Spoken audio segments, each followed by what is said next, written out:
Hello အားလုံးပဲမင်္ဂလာပါခင်ဗျာကျွန်တော်တို့ဒီနေ့မှာတော့အရန်ဆလို့ကောင်းတယ်ကျွန်တော်လက်ရခေါက်ဆွဲကြော်လေးကြော်စားမှာဖြစ်ပါတယ်ခင်ဗျာ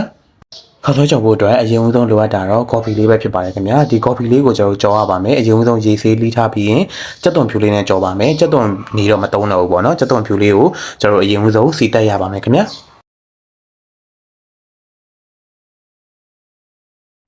ကျက်သွန်ပြိုလေးကိုအချိန်ခဏလောက်စီတက်ပြီးသွားပြီဆိုလို့ရှိရင်တော့ကျွန်တော်တို့ခုနကလီးထားတဲ့ coffee လေးတွေကိုထည့်ပြီးတော့ကြော်ပါမယ်ခင်ဗျာcoffee လေးကိုထည့်ပြီးသွားပြီဆိုလို့ရှိရင်တော့အရသာအတွက်ကျွန်တော်စားအနေငယ်ထည့်ပါတယ်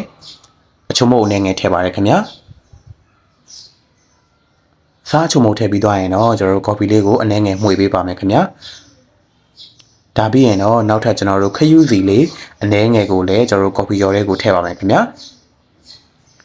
ခရူးစီလေးပါလို့ရှိရင်ကော်ပီကြော်လေးကပို့ပြီးတော့စားကောင်းပါတယ်ခေါက်ဆွဲကြော်တဲ့အခါမှာလည်းကျွန်တော်တို့ချွတ်ချွဲလေးနဲ့စီစီပိုင်ပိုင်လေးပေါ့နော်လုံးဝစားလို့ကောင်းမယ့်အနေအထားလေးဖြစ်အောင်လို့ကျွန်တော်ခရူးစီသုံးရခြင်းဖြစ်ပါတယ်ခရူးစီလေးကတော့တကယ်မပါမဖြစ်ပါနော်ကော်ပီလေးကိုနှံ့နေအောင်ကျွန်တော်တို့လှိမ့်ပြီးသွားပြီဆိုလို့ရှိရင်အဖုံးလေးအုပ်ပြီးတော့ခဏလေးတည်ထားပါမယ်ပြီးသွားရင်တော့ကော်ပီကြော်လေးရပါပြီကော်ပီကြော်လေးကိုဖယ်ထားပြီးသွားရင်တော့ကျွန်တော်တို့ရဲ့အဓိက main ဖြစ်တဲ့ခောက်ဆွဲလေးတွေကိုပြုတ်ပါမယ်ခင်ဗျာကျွန်တော်ကတော့ lucky ခောက်ဆွဲတာမသိဘူးအဲ့ဒီကောင်လေးသုံးပါတယ်ခင်ဗျာ lucky ခောက်ဆွဲဟိုမှာနှစ်ထုပ်တွဲပါတယ် lucky ခောက်ဆွဲလေးပေါ့နော်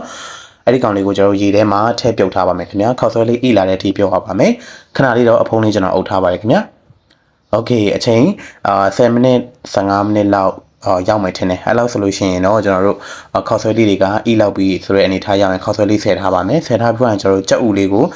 မှွေခောက်တဲ့ပုံစံမျိုးလေးပေါ့နော်ဟိုလိုအချက်လိုက်ကြီးကျွန်တော်မသုံးတော့ဘဲနဲ့ကြော်ပါတယ်ကြော်ပြီးသွားပြီဆိုလို့ရှိရင်ခုနကကြက်ဥကိုထားပြီးတော့ခုနကကျွန်တော်တို့ပြုတ်ထားတဲ့ခေါက်ဆွဲလေးတွေကိုကျွန်တော်ရေဆက်ထားပြီးရေအေးနဲ့ဆေးပြီးပြီဆိုလို့ရှိရင်ဘဲငံပြားကြီးလေးကျွန်တော်နှစ်စွန်းလောက်ကိုထည့်ပါတယ်ခင်ဗျာဘဲငံပြားကြီးထည့်ပြီးသွားပြီဆိုလို့ရှိရင်နောက်ထပ်ခရူးစီလေးကိုလည်းအတုံပေါင်းထည့်ပါတယ်ခင်ဗျာဒါပြီးရင်တော့ကျွန်တော်တို့တမအောင်နယ်ပေးလိုက်ပေါ့နော်ခေါက်ဆွဲလေးကိုခုနကရေစစ်ထားတဲ့ခေါက်ဆွဲလေးကိုခေါက်ဆွဲကပြုတ်ပြီးသွားပြီဆိုလို့ရှိရင်တော့ရေအေးလေးနဲ့ဆေးပြီးတော့စကားလေးနဲ့စစ်ထားပေါ့နော်နောက်မှဆိုခေါက်ဆွဲလေးအရင်ကတ်ကုန်မှာဆိုလို့ပါဒါပြီးရင်တော့ခုနကကြက်ဥလေးကိုမှုကြော်ထားတဲ့အထဲကိုခေါက်ဆွဲကိုထည့်ပါတယ်ပြီးရင်တော့အရှိဦးဆုံးမှာကျွန်တော်တို့ကြော်ထားတဲ့ coffee ကြော်လေးကိုထပ်ပေါင်းထည့်ပြီးရင်တော့ကျွန်တော်တို့မီးလေးအနှဲငယ်ဖွင့်ပြီးတော့မီးအရင်မပြင်းနဲ့ပေါ့နော်မီးအနှဲငယ်ဖွင့်ပြီးတော့ကျွန်တော်တို့တမနေအောင်လှိမ့်ပေးပါမယ်နေပေးပါမယ်ပေါ့နော်โอเคခေါက်ဆွဲလေးကိုတမအောင်မွေပြီးနေပြီးသွားပြီဆိုလို့ရှိရင်တော့အရင်ဆောက်လောက်ကောင်းတဲ့ခေါက်ဆွဲကြော်လေးရပါပြီခင်ဗျာ